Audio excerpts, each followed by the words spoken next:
Olá, amigo e colega do campo. Seja bem-vindo ao Ouro Fino Cast, o podcast da Ouro Fino Saúde Animal. E já vou avisando, hein? Siga nosso canal, porque dessa maneira você não vai perder nenhum dos nossos episódios, combinado? Afinal de contas, você sabe, né? Conhecimento não ocupa espaço, então fique ligado nas novidades do Ouro Fino Cast. Aqui quem fala é o Bruno Freitas, sou médico veterinário e especialista em marketing na Ouro Fino. E olha só, hoje nós vamos continuar com o tema da PCV2, pessoal, muito importante aí, principalmente para quem mexe com suínos, quem trabalha com suínos. E olha que bacana, nós temos aqui conosco hoje a médica veterinária, a doutora Daniele Gava. Ela tem muita experiência em virologia de suínos, com foco em influenza A, parvovírus suíno e circovírus suíno tipo 2. É ele, hein? Circovírus suíno tipo 2. E atualmente ela é analista na Embrapa Suínos e Aves. Doutora Daniele, queria agradecer aí, muito obrigado pela sua presença junto conosco no Ouro Fino Cast. Olá, Bruno, eu é que agradeço o convite da Ouro Fino e bora começar. É isso aí. Então, doutora, a gente, no episódio anterior, a gente falou um pouquinho sobre a evolução, né, do PCV2, que aí está fazendo praticamente 20 anos de Brasil, né, vamos colocar dessa maneira. Então, assim, realmente é um agente muito dinâmico e, assim, que, claro, sempre está desafiando o produtor e os colegas aí que trabalham na área também, né, doutor? Então, assim, pensando nesse sentido e pensando também que o PCV2 é um agente endêmico, eu queria te perguntar quais são as melhores ferramentas de diagnóstico aí para esse tipo de patógeno. Bruno, o circovírus suíno tipo 2, ele está disseminado pelas granjas de suínos, não só no Brasil, como no mundo todo. Dessa forma, então, o uso somente de técnicas de detecção qualitativas, que dizem para a gente sim ou não, para diagnosticar essas doenças que são associadas ao circovírus suíno tipo 2, elas são insuficientes. Então, para que a gente tenha o diagnóstico definitivo, onde o circovírus suíno tipo 2 está envolvido com doença clínica, a gente precisa associar 3 coisas. A primeira delas é a presença de sinais clínicos. Aí a gente associa com a presença de lesões histológicas do material que a gente coleta quando é feita a necrópsia. E, por fim, com a detecção do vírus ou do antígeno ou do DNA nesses órgãos que foram coletados durante a necrópsia. Para isso, então, pode ser utilizado a técnica de imunistoquímica ou técnicas de biologia molecular, como a PCR e a PCR em tempo real. Uhum. E assim, Daniele, é interessante porque sempre a gente tem que passar pelo diagnóstico, né? E como você explicou aqui, não é uma coisa que é muito simples. A gente tem todo um processo, a gente tem diversas fases aí e para conseguir fazer esse diagnóstico corretamente, né? Sem dúvida, a gente tem que cumprir várias etapas para que depois, então, a gente tenha um diagnóstico confiável. Muito bom.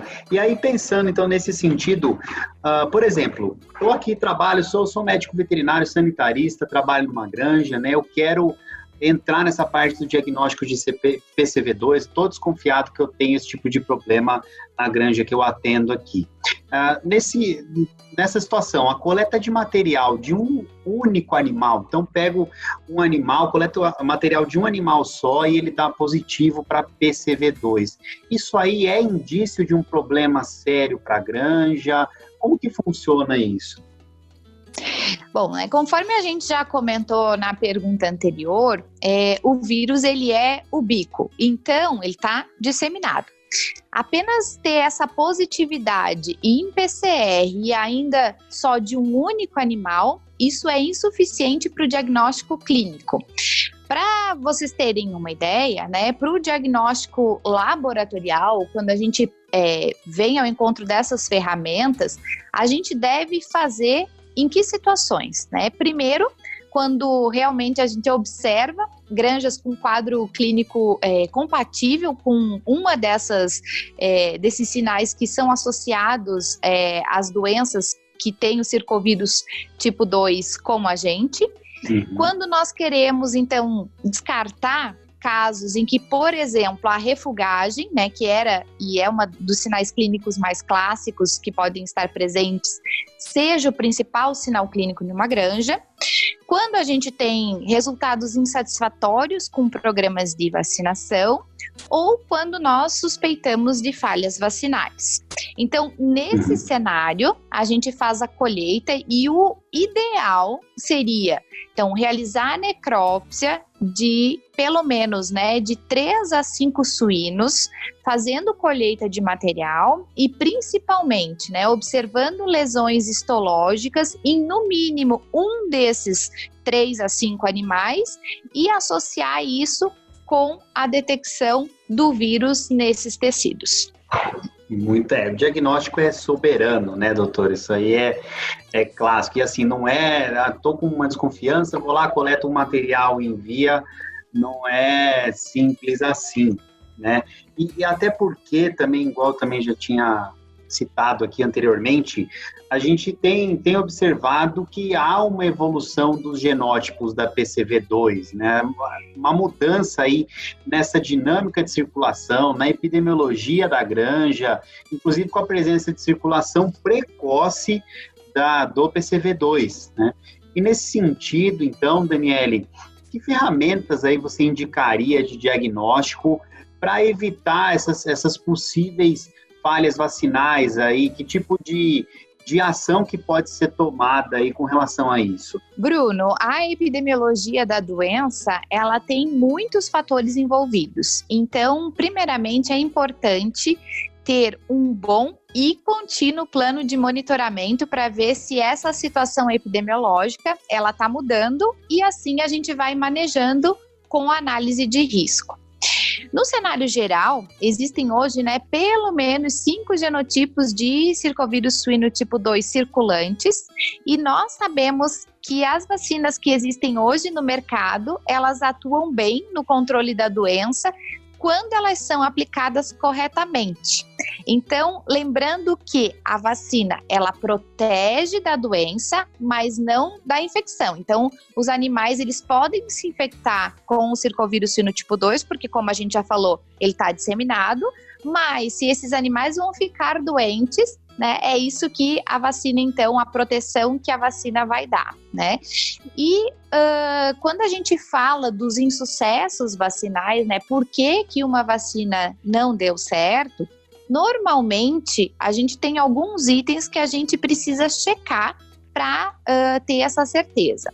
Então, o primeiro deles a gente vê que não foi cumprido as recomendações do fabricante, né? Seja de dose, de momento de aplicação, de acondicionamento da vacina, né? Então, quando essa vacina é armazenada ou o manejo ele é feito inadequado da vacina ou da aplicação, quando, por exemplo, não é feita uma higienização, uma desinfecção inadequada quando ela da agulha ou da seringa, isso pode levar a abscesso e, consequentemente, a resposta imune pode ser diminuída. E tem também fatores que estão mais inerentes ao manejo, como, por exemplo, nós sabemos que, principalmente no desmame, acontece, né, um alto grau de estresse e de desafio. Então, é uma fase mais crítica. Animais onde estão alojados numa alta densidade e, às vezes, até a questão de falta de mão de obra para aplicação da vacina, onde alguns animais podem passar despercebidos sem receber essa dose da vacina, isso também pode ser responsável por um dos insucessos. E, por fim, eu acho que dentro desses itens, mais importante dizer seria uma prática que é muito comum aqui no Brasil, que é a mistura de leitões de diferentes origens e de diferentes leitegadas. E por que eu chamo a atenção nisso? Porque a gente trabalhando com um sistema de desmama, por exemplo, semanal, né, e misturando esses animais, muitas vezes nós podemos ter animais que a média é com um desmame de 21 ou de 28 dias, mas a gente pode ter nesse lote animais com 17 dias de idade, animais com 31 dias de idade, por exemplo. E aí, por que isso é importante? Porque isso interfere principalmente na questão da imunidade passiva, tá? Além disso, é importante a gente observar como que está o nível e a frequência do desafio, né? Trazendo para a epidemiologia, trazendo também a presença de outros agentes co-infectantes que podem estar circulando no plantel e que podem estar agravando, então, a questão do circovírus suíno tipo 2 e olhar de um modo geral as práticas de manejo e de sanidade. Então, assim, para resumir, né, essa questão, se, por exemplo, o médico veterinário, ele se deparar com um problema que ele tem certeza após realizar o diagnóstico, né, colheita de material, enfim, que a causa é circovírus suíno tipo 2, né, e isso for confirmado e a granja ela é vacinada, a recomendação, então, que se tem é que a gente verifique aí o nível de anticorpos dos leitões no momento que vai ser feita a vacinação. Por quê? Porque pode ser que ou eles não tenham anticorpos, e aí nesse momento, então, a vacinação deve ser feita, ou ela pode ser feita mais cedo, né, para os animais não ficarem desprotegidos, ou pode acontecer o contrário, né, que esses animais possam ter um nível de anticorpos mais alto, ou, enfim, isso seria aconselhável, nesse caso, adiar a vacinação para que não tenha nenhuma interferência da resposta, então, que eles teriam no momento da vacinação, que isso possa interferir com a resposta vacinal. Isso significa, na verdade, que nas granjas mais problemáticas seria necessário fazer uma investigação de campo individualizada para determinar o melhor protocolo de vacinação. Entendi. Muito bom, né, doutora? E assim, porque se fosse simples, todo mundo fazia, né? Realmente é um assunto complexo que tem que envolver, pelo que nós podemos perceber aí, envolver todas as partes, todas as frentes da granja, né? Então... Sem dúvida, Bruno. E um outro ponto bem importante que vai além do ajuste da vacinação, da questão de falhas vacinais, né? Se isso acaba sendo bem repetitivo, seria até interessante caracterizar o vírus que está envolvido nesse surto, porque eventualmente os vírus também acabam mudando e a gente seria mais interessante a nível laboratorial identificar eventuais mutações e pensar isso num cenário bem mais adiantado, né? Mas isso também seria um ponto importante. Muito bom, Daniela. Até porque também os sintomas são muito parecidos, né? Os sinais são parecidos entre patógenos diferentes, correto? Tá correto isso? Correto. Muito bom. E aí também, assim, continuando na questão realmente do diagnóstico, acho que está muito interessante aqui o assunto. A pergunta seria, a sorologia, vamos falar da sorologia, se ela pode ser usada aí realmente como uma ferramenta de diagnóstico ou se ela deve ser usada como uma ferramenta de monitoria do PCV2 aí nas granjas? Olha, como o vírus ele causa viremia, então a primeira coisa que nós precisamos ter em mente é que o soro, né, que é decorrente então da coleta de sangue, ele pode ser utilizado tanto para detectar anticorpos como para detectar o vírus, coisas que não acontecem às vezes em outras doenças. Nesse caso, né, conforme nós já comentamos, pelo fato do vírus ser ubíquo, ou seja, né, tá disseminado, e também pelo fato de que a grande maioria das granjas hoje, elas utilizam a vacinação para PCV2, é quase certo que nós vamos encontrar os animais com anticorpos, né? Esses animais eles vão ter anticorpos. Então, dessa forma, a sorologia como ferramenta para a detecção de anticorpos, ela tem pouca utilidade, a não ser que seja, como eu comentei antes, para fazer um ajuste de um protocolo vacinal, tá? No outro lado, se a gente for pensar, então, no soro para detecção de vírus, aí isso pode ser tanto útil para auxiliar no diagnóstico, quanto numa questão de monitoria. E aí, dentro dessa ferramenta, a gente, né, então, busca a quantificação do circovírus suíno tipo 2 por PCR em tempo real, tá? Que vai ser baseado na carga, na quantidade de vírus que vai estar presente no soro. E isso pode determinar, então, por exemplo, uma doença clínica ou uma doença subclínica conforme a quantidade de vírus que a gente pode observar no soro. Só que a gente tem uma ressalva, né? Isso depende da metodologia que é utilizado em cada laboratório. Então, de um modo geral, cada PCR, né, ela tem as suas próprias características e a gente não consegue correlacionar diretamente o valor que dá nessa PCR e a presença de doença. Então, para isso, se a gente quer associar a doença, o mais indicado é sempre ter o sinal clínico, a presença de lesão e a detecção viral, seja no soro, seja no tecido, enfim. É uma escadinha, né? Então é interessante até a gente repetir o sinal clínico. Quais seriam os outros passos, doutora? Nós, então, precisamos prestar atenção na questão dos sinais clínicos, mas a gente tem uma diversa gama de sintomatologias que podem acometer, por exemplo, né, desde o clássico, que é a síndrome multissistêmica do definhamento, até questões reprodutivas, né, e também questão de diarreia ou problemas pulmonares. Então, é um cenário bem diverso, partindo até para a questão da dermatite e da nefropatia. Isso só de sinal clínico e de lesões macroscópicas, né, que a gente observa quando é feita a necrópsia. Depois disso, a gente precisa associar com as lesões, que aí são essas lesões macroscópicas, e coletando material e mandando para o diagnóstico para a histopatologia. Então, vê que tem as lesões. Depois que a gente fez esse segundo checklist, o terceiro, então, além do sinal clínico, que, como você já comentou antes, eles são diversos e muitas vezes até inespecíficos. Com as lesões, a gente precisa dizer, ok, o vírus está aqui, então a gente vai utilizar a técnica de PCR ou a imunohistoquímica para mostrar que o vírus está presente nesses tecidos, nesses órgãos que foram coletados. Perfeito, Daniele, perfeito. Acho que ficou bem explicado aí para os nossos ouvintes. E aí, ainda continuando aí nesses exames sorológicos, né? A utilização de um ou de outro genótipo, isso aí pode interferir em maior ou menor resposta do exame, desses exames sorológicos?